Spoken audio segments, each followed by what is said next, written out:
Gue yakin banget, pasti kita semua punya hobi. Nah, salah satu hobi yang paling sering dilakukan adalah mengoleksi. Gue yakin banget, pasti di antara kita semua ada nih yang suka mengoleksi gadget, mengoleksi game, mengoleksi Hot Wheels, mengoleksi Gundam, action figure, dan lain sebagainya. Tapi, ada nggak di antara kita semua yang hobinya itu ngoleksi pacar? Jadi, pada tahun 1920-an, ada satu orang wanita yang dikabarkan hobi banget mengoleksi pacar. Bahkan ya, kalau lo perhatikan baik-baik kasus atau kisah nyata mengerikan pada episode kali ini, pacarnya cewek ini itu bisa mencapai 34 orang. Bayangin tuh, cewek ini punya pacar atau mantan sampai 34 orang.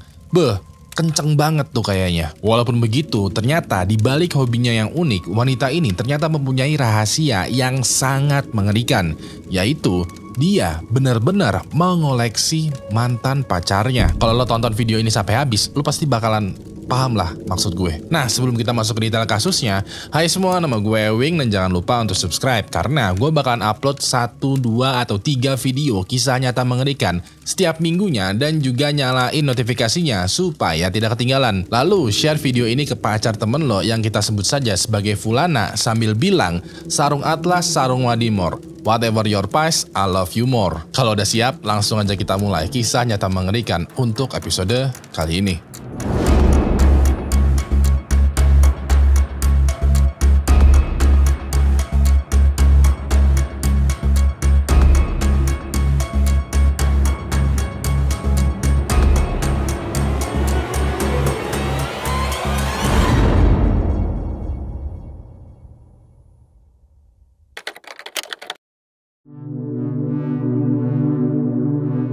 Pada tahun 1903, ada sebuah keluarga yang terdiri dari ayah, ibu, dan buah hati perempuannya tinggal di sebuah rumah yang sangat besar yang ada di Bukares, ibu kota Romania. Nah, gua nggak menemukan nih pasangan ayah ibu ini tuh namanya siapa, tapi mereka berdua mempunyai buah hati yang bernama Vera. Keluarganya Vera ini hidup bahagia dan sangat penuh dengan kecukupan karena selain mereka memiliki keturunan bangsawan, ayahnya juga seorang pengusaha sukses. Sayangnya semuanya mulai menyimpang ketika ibunya Vera dilaporkan meninggal pada saat Vera masih kecil, sekitaran umur 7 tahun lah. Dikarenakan ibunya Vera meninggal, ayahnya tidak sanggup nih merawat Vera sendirian karena ayahnya itu juga masih sibuk membangun dan merawat bisnisnya. Mau nggak mau, Vera dimasukkan ke sekolah khusus perempuan yang juga ada asramanya. Dengan begini, Vera menghabiskan masa belajar dan masa kecilnya lebih banyak di sekolah khusus perempuan yang juga ada asramanya. Nah, gak banyak hal yang diketahui pada saat Vera tumbuh dari kecil sampai remaja. Yang gua ketahui adalah pada saat dia menginjak remaja, dia mulai nakal nih. Diketahui ya, pada saat Vera masih remaja, dia bisa dibilang termasuk ke remaja, ke cewek yang genit. Karena dia lebih sering bergaul dengan remaja laki-laki dibandingkan ke remaja perempuan. Lebih parahnya lagi adalah Vera sering banget ketahuan diam-diam menyelinap masuk ke asrama pria pada saat malam hari. Dan pas sekolah lagi libur, pas dia pulang sekolah, Vera juga sering banget tuh memperkenalkan atau ngebawa pacarnya ini ke ayahnya. Dan pacarnya itu gonta-ganti terus. Ayahnya awalnya mewajarin karena namanya juga remaja ya. Vera tuh udah mulai masuk nih ke masa-masa pacaran. Tapi namanya juga seorang ayah, dia juga khawatir karena selain Vera kelewat kegenitan, pria yang menjadi pacarnya itu selalu aja jauh lebih tua dari Vera. Misal kalau Vera sekitaran umur 15 tahun, pacarnya yang dia kenalin itu bisa berumur 20 atau 25 tahun. Ayahnya sempet nanya kayak, kenapa kamu nggak pacaran aja sama orang yang umurnya sebaya dengan kamu? Vera menjawab, no, aku lebih suka sama yang lebih dewasa. Walaupun begitu, kekhawatiran ayahnya Vera akhirnya sempat teredam, tapi juga bertambah aneh. Jadi pada saat berusia 17 tahun, Vera memperkenalkan pacar barunya yang bernama Carl Schick ke ayahnya. Dan setelah beberapa lama mereka berpacaran, Vera kayak meminta izin dan juga restu ayahnya karena Vera ingin menikah dengan Carl. Ayahnya di situ satu sisi lega karena akhirnya masa-masa genitnya anak gua itu berakhir nih. Dia akhirnya mau nih settle dengan satu orang pria. Prianya juga udah bekerja sebagai karyawan bank, udah mapan dan juga kelihatan memiliki sosok yang bertanggung jawab. Tapi di satu sisi lain, ayahnya Vera merasa aneh karena Carl diketahui sudah berumur 35 tahun. Ini rada aneh nih, karena Carl berumur 35 tahun dan Vera berumur 17 tahun. Dan mereka mau menikah. Kok jauh banget nih perbedaan umur di antara mereka berdua. Walaupun begitu, ayahnya kayak, sudahlah, gue izinin deh, gue restuin deh mereka untuk menikah. Ya udah deh, semenjak itulah Vera dan Carl resmi menikah dan namanya Vera berubah menjadi Vera Schick, ngikutin nama belakang suaminya.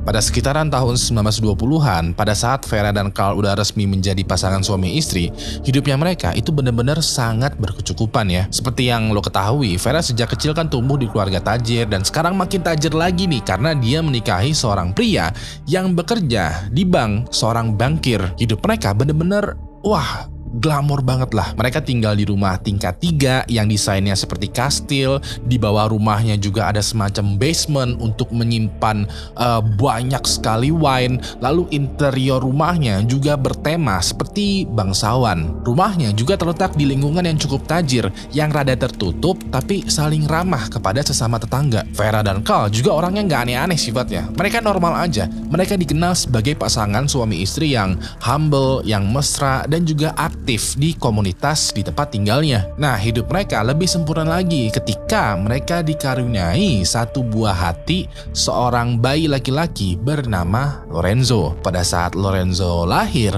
lengkap dan bahagialah kehidupannya Vera, Carl, dan Lorenzo. Bisa dibilang mereka bertiga hidupnya tuh, keluarganya ini tuh bener-bener sempurna banget lah. Sampai pada suatu malam, Vera notice kalau Carl akhir-akhir ini kok pulang kerjanya itu sering telat ya. Kok dia biasanya yang pulang jam 6 sore, sekarang kok pulangnya jam 8 atau jam 9 malam ya. Dan pas pulang kerja, Carl kayak rada-rada tipsy gitu, kayak rada-rada mabok gitu keadaannya. Vera pergokin dong, Carl yang pas banget nih baru pulang kerja rada telat. Vera nanya, "Kenapa? Kok akhir-akhir ini kamu pulangnya malam terus? Kenapa kamu juga pulang kayak bau alkohol dan rada-rada mabok?" Carl menjelaskan lagi kalau banknya emang lagi sibuk nih, lagi banyak klien yang mesti diurus dan juga dijamu.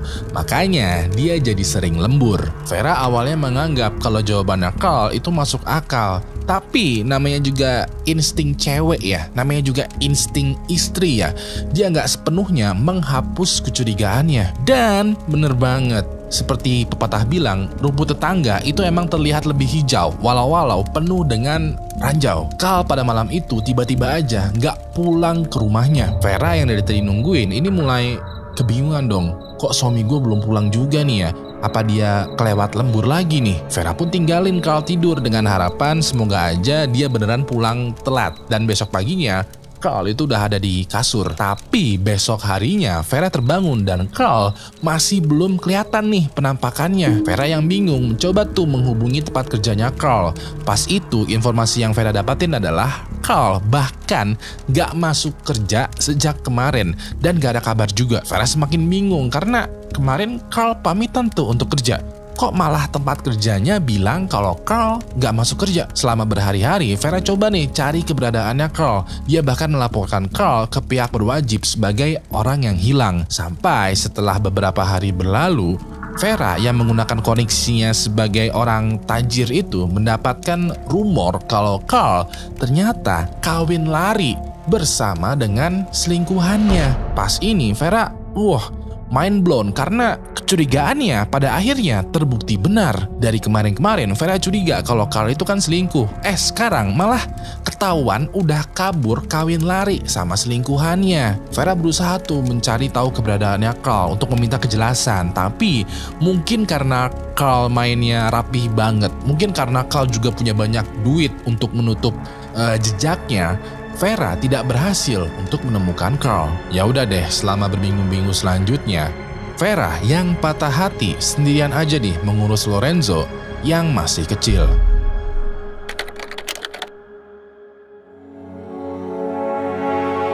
Vera sekarang tinggal berdua aja nih ya bersama Lorenzo. Mereka berusaha tuh untuk melanjutkan hidup tanpa ada kehadiran Carl. Awalnya Vera rada malu ya karena ya sekarang dia adalah istri atau bahkan janda yang ditinggal kabur sama suaminya demi selingkuhannya. Walaupun begitu, tetangganya Vera ini kayak bersimpati dengan Vera. Mereka kayak mendukung dan menguatkan Vera untuk kalem aja. Tetangganya banyak yang bilang kalau Vera bakalan nemuin laki yang lebih baik lagi kok dari Carl. Toh lo adalah janda, cantik, masih muda, dan tajir pula. Urusan laki itu mah gampang. Sayangnya masih dalam sakit hati nih karena ditinggal suaminya.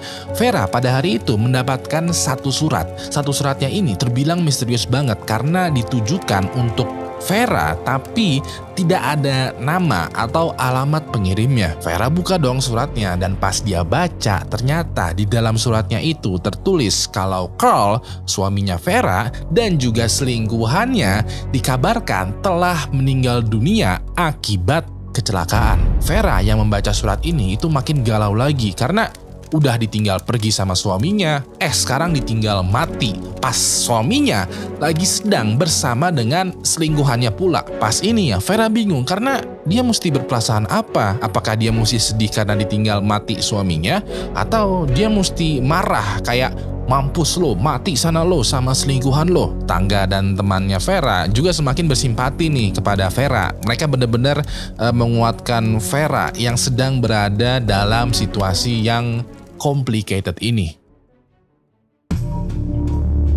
Beberapa bulan setelah mendapati kabar kalau suaminya telah meninggal, Vera awalnya hanya mengurung diri di rumahnya. Dia benar-benar gak mau keluar karena gak mood aja. Carl sang suami itu pergi sama selingkuhannya dan mati bersama dengan selingkuhannya. Vera juga kayak malu, minder karena dia merasa kayak, ya gue kurang apa ya, kok sampai-sampai suaminya rela mati bareng selingkuhannya. Sampai setelah beberapa bulan melewati masa galau, Vera akhirnya keluar rumah. Dia mulai bersosialisasi lagi dengan tetangganya, jalan-jalan lagi, dan mulai move on lagi dengan kehidupannya. Vera waktu itu udah bener-bener lepas nih dari masa-masa berduka dan galau, sampai-sampai dia mulai genit dan PDKT ke pria lain. Namanya juga janda ya, janda mah bebas ya. Dia kan udah nggak ada keterikatan nih sama suaminya yang meninggal, jadinya boleh dong berpacaran dengan pria lain. Vera sekarang terlihat nongkrong di kafe, di bar, di restoran, dan seringkali terlihat bersama dengan pria lainnya. Namun dari banyak pria yang dekat sama dia, belum ada nih pria yang kayaknya srek di hatinya Vera. Orang-orang, kerabat, dan tetangganya juga kayak mulai mendukung Vera untuk berpacaran lagi. Tapi mereka kayak nanya gitu, kayak, loh mana cowok yang kemarin, kok udah ganti aja? Vera dengan simpelnya menjawab, dia ngeghosting, gak tahu pergi kemana. Dia udah punya pacar, gua gak mau. Atau dia red flag banget, jijik gue. Kerabat dan tetangganya mewajari hal itu karena walaupun Vera adalah janda muda yang cantik dan tajir, dia udah punya anak loh. Kadang rada susah nih ya bagi seorang janda untuk mencari pasangan baru karena kayak kepentok gitulah sama anak si janda. Ya lo pasti paham lah ya maksud gue. Jadinya kerabat dan tetangganya Vera mengerti kalau Vera sering gonta-ganti cowok. Sampai pada suatu ketika Vera menemukan cintanya kembali nih. Waktu itu dia bertemu dengan seorang pria, seorang bankir juga yang usianya gak kelewat tua dengan Vera. Pria yang berhasil membuat cinta bersemi lagi di hatinya Vera kali ini bernama Joseph Renzi. Dan gak begitu lama setelah mereka berpacaran, Vera akhirnya menikah dengan Joseph. Pas itu Vera berubah lagi nih namanya.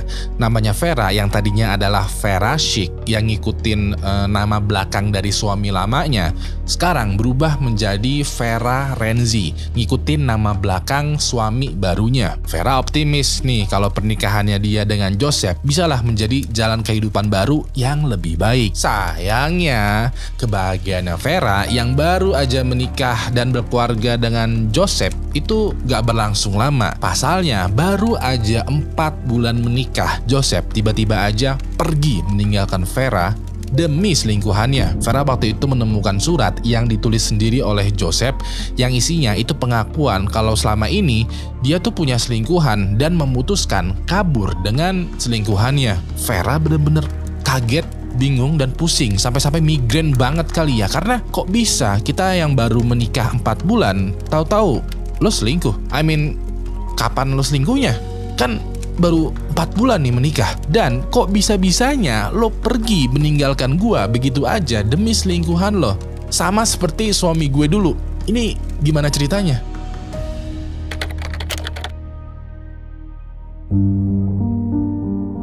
Nah, setelah kepergian Joseph, Vera jadi berubah ya. Dia paham kalau suami pertamanya meninggalkan dia demi selingkuhannya. Oke, fine. Mungkin selingkuhannya goyangannya lebih mantep kali ya. Sampai-sampai lo sampai rela mati bareng sama selingkuhan lo. Tapi dia nggak paham nih kalau suami keduanya juga meninggalkan dia demi selingkuhannya. Vera semakin bingung, kayak ada yang salah kah sama diri gue?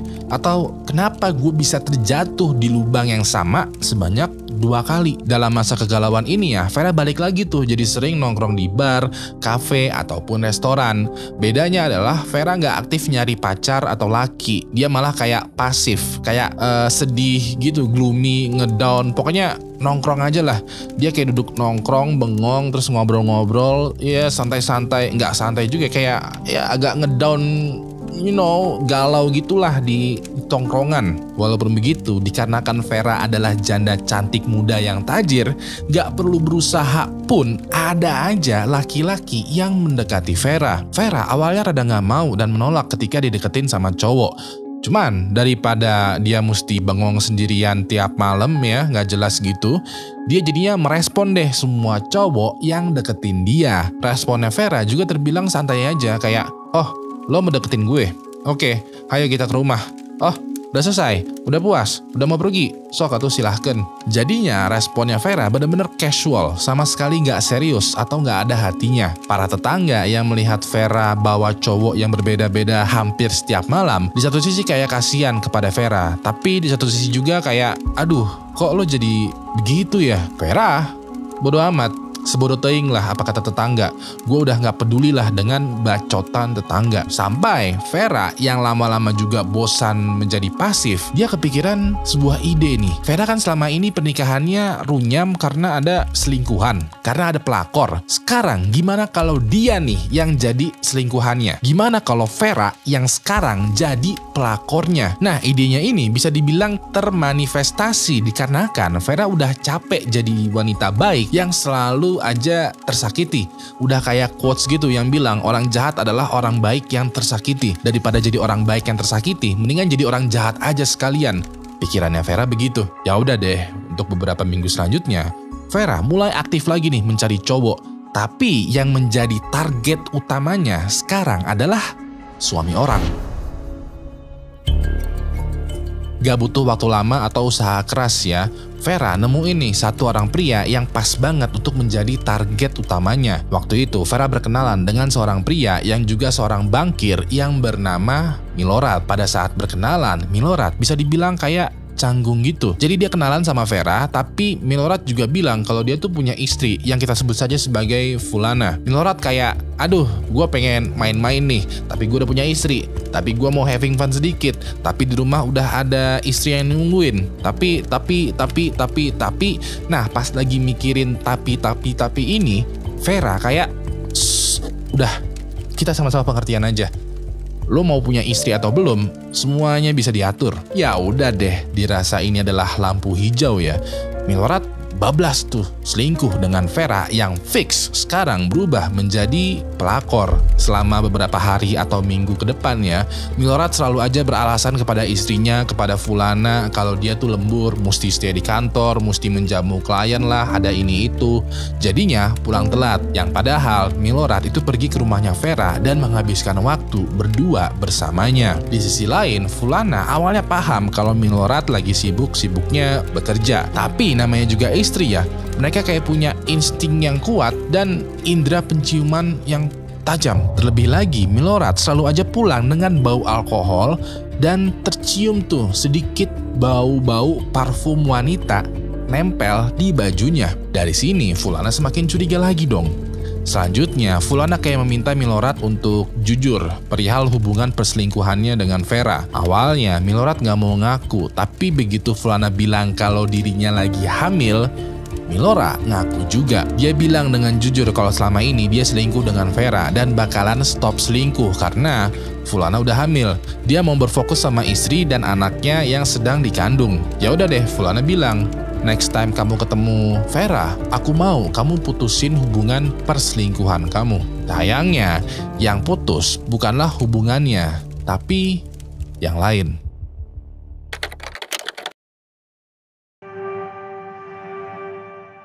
Di rumah, Fulana seperti biasa ya menunggu kepulangan suaminya, si Milorad. Fulana antara khawatir dan kesel karena seperti yang mereka diskusikan kemarin, Milorad kan katanya mau putusin hubungan selingkuhannya dengan Vera. Kalau emang udah putus, seharusnya Milorad sekarang pulang cepet dong.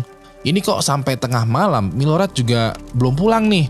Apa jangan-jangan dia malah selingkuh lagi? Apa jangan-jangan ini laki omongan yang gak bisa dipegang? Dirasa ada yang aneh, ya udah deh Fulana melaporkan Milorad ke polisi sebagai orang hilang. Waktu itu polisi entah gimana ceritanya ya, bisa dibuat bergerak cepat tuh oleh Fulana. Polisi langsung menginterview Fulana untuk dimintai keterangan dan juga diperiksa rumahnya. Pada saat diinterview, Fulana bilang kalau Milorad malam ini emang mau berkunjung ke rumahnya Vera untuk mengakhiri hubungan perselingkuhannya. Tapi entah kenapa sampai tengah malam Milorad masih belum pulang juga. Fulana curiga kalau Milorad masih berselingkuh dengan Vera yang sedang ada di rumahnya pada malam ini. Ya udah deh, dikarenakan Vera adalah orang yang benar-benar dicurigain oleh Fulana, polisi langsung mendatangin rumahnya Vera. Pada saat udah ada di depan rumahnya Vera, polisi langsung meminta keterangan dong. Waktu itu polisi nanya, "Ibu kenal dengan Milorad?" Katanya Ibu Fulana, "Anda adalah selingkuhannya Bapak Milorad." Vera dengan santai menjawab, "Yes, saya emang selingkuhannya Bapak Milorad." Ada apa ya? Pada tahap ini Vera udah gak peduli nih dianggap sebagai pelakor. Udah, bodo amat lah dia. Polisi pun bertanya lagi, "Bisa tolong keluarkan Bapak Milorad? Dia lagi dicari-cari nih sama Ibu Fulana." Vera lalu bercerita kalau Milorad emang sempat datang ke rumahnya, sempat ngobrol berdua nih. Dalam obrolan ini, Milorad bilang kalau dia nggak mau selingkuh lagi dikarenakan Fulana lagi hamil. Mendengar itu, Vera jadinya nggak mau selingkuh. Dia sempat bilang, "Udah, kita putus aja ya. Kamu fokus sama istri yang sedang hamil." Setelah itu, Milorad berpamitan dan pulang deh. Nah, Vera nggak tahu tuh kalau Milorad pergi kemana, karena ya terakhir kali dia terlihat pas Milorad keluar dari rumahnya Vera. Walaupun begitu, polisi gak gampang percaya. Polisi masih yakin kalau Milorad ada di dalam rumahnya Vera, dan Vera lah yang menyembunyikannya. Polisi dengan agak sedikit memaksa ya menggeledah tuh rumahnya Vera. Polisi cari nih lantai 1 keberadaannya Milorad, dan hasilnya gak ada. Polisi cari nih di lantai 2 keberadaannya Milorad, dan hasilnya gak ada juga. Polisi cari lagi nih di lantai 3 keberadaan Milorad, dan hasilnya masih gak ada juga. Pas itu polisi kayak mulai percaya kalau Milorad beneran gak ada di rumahnya Vera. Tapi begitu polisi mau pamit, ada satu polisi yang notice kalau basement tempat Vera menyimpan wine itu belum diperiksa. Ya udah deh, polisi cari nih di lantai basement keberadaannya Milorad, dan hasilnya Milorad akhirnya berhasil ditemukan bersamaan dengan 35 jenazah pria lainnya.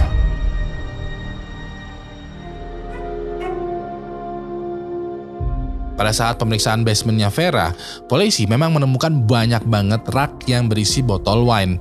Tapi selain botol wine yang disimpan oleh Vera di basementnya adalah 35 peti mati yang terbuat dari zinc. Sekedar info aja ya, peti mati yang terbuat dari zinc pada zaman itu adalah peti mati yang paling mahal, yang paling bagus, dan juga yang paling berkualitas, karena peti matinya ini kayak mengawetkan jenazah tanpa menghasilkan bau apapun.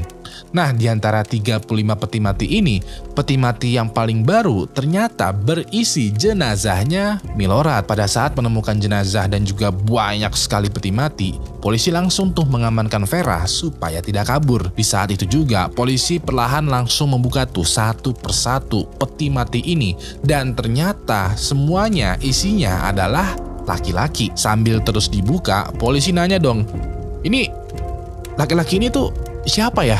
Vera yang udah tertangkap basah menjawab, "Mereka semua adalah mantan kekasihku, kecuali satu." Polisi bingung, "Kecuali satu? Maksudnya?" Nah, pas polisi sampai di peti yang terakhir, polisi notice kalau peti terakhir ini agak kecil ukurannya. Dan pas dibuka, ternyata isi dari peti mati yang agak kecil ukurannya ini adalah jenazahnya Lorenzo, buah hatinya Vera.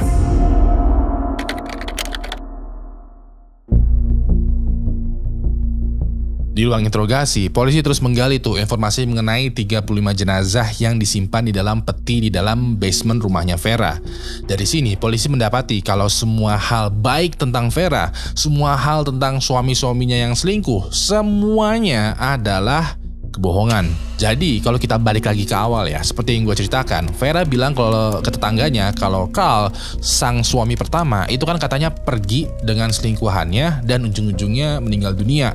Yang padahal yang sebenarnya terjadi adalah Vera membunuh Carl dengan racun, lalu menyimpan dan mengawetkan jenazahnya di basement menggunakan peti mati zinc. Vera dengan sengaja membunuh Carl karena Vera beranggapan kalau Carl itu selingkuh, yang padahal Carl tidak selingkuh. Dia beneran bekerja lembur dan menjamu klien, emang beneran sibuk aja kerja. Tapi dikarenakan Vera orangnya tidak percayaan, orangnya curigaan, dan selalu berpikiran kalau Carl itu selingkuh, nggak diterima tuh jawabannya Carl. Ya udah deh, Vera ujung-ujungnya menghabisi Carl dengan racun arsenik. Supaya nggak ada yang curiga, Vera membuat rumor kalau Carl telah pergi bareng bersama dengan selingkuhannya dan meninggal dunia. Nah, setelah Carl meninggal, Vera kan mulai keliling kota nih mencari pacar baru, dan banyak tuh laki-laki yang diajak untuk pulang ke rumahnya. Sayangnya hampir semua laki-laki yang masuk ke rumahnya Vera itu gak pernah keluar lagi. Kebanyakan dari mereka itu diracun, meninggal, dan diawetkan di dalam basement rumahnya Vera. Sampai akhirnya dia ketemu nih sama Joseph, cinta keduanya Vera. Vera menikah tuh dengan Joseph, tapi baru 4 bulan menjalani rumah tangga ya, dia curiga kalau Joseph itu selingkuh. Ya udah deh, Vera membuat Joseph bernasib sama seperti Carl. Dia ngeracunin, dibunuh, dan diawetkan di basementnya. Vera pun ngebuat rumor lagi ke para tetangga kalau Joseph sama tuh kayak suaminya yang pertama, pergi bersama dengan selingkuhannya. Ya udah deh, dikarenakan Vera menjanda lagi, dia mulai beraksi lagi tuh menarik perhatian banyak laki-laki untuk pergi ke rumahnya,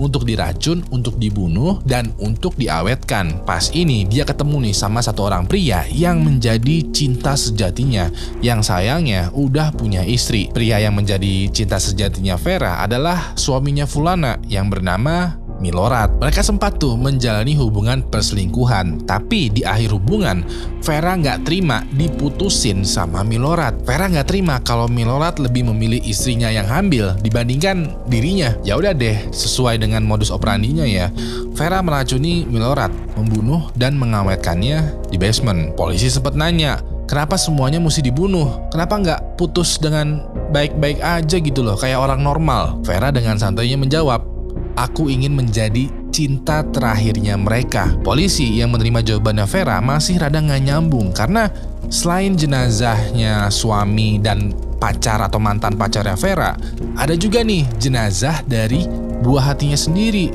Lorenzo. Polisi nanya dong, terus motif lo membunuh Lorenzo apa? Vera menjawab, sama, aku ingin menjadi cinta pertama dan terakhirnya dia. Mestinya atas perbuatannya Vera ini dia mendapati hukuman mati karena telah berhasil membunuh 34 orang pria dan satu buah hatinya sendiri. Tapi di masa tersebut ada semacam hukum yang melarang untuk menjatuhkan hukuman mati kepada wanita. Alhasil Vera mendapati hukuman penjara isolasi seumur hidup tanpa bisa mengajukan pembebasan bersyarat. Dikabarkannya di dalam penjara Vera juga mengalami gangguan kejiwaan. Vera sering terlihat lagi ngobrol sendiri, yang pas ditanya dia tuh katanya lagi ngobrol sama seluruh korbannya. Sampai pada tahun 1960, Vera dikabarkan meninggal dunia di dalam penjaranya pada saat dia berusia 57 tahun. Sampai sekarang, Vera dikenal sebagai the origin of the Black Widow.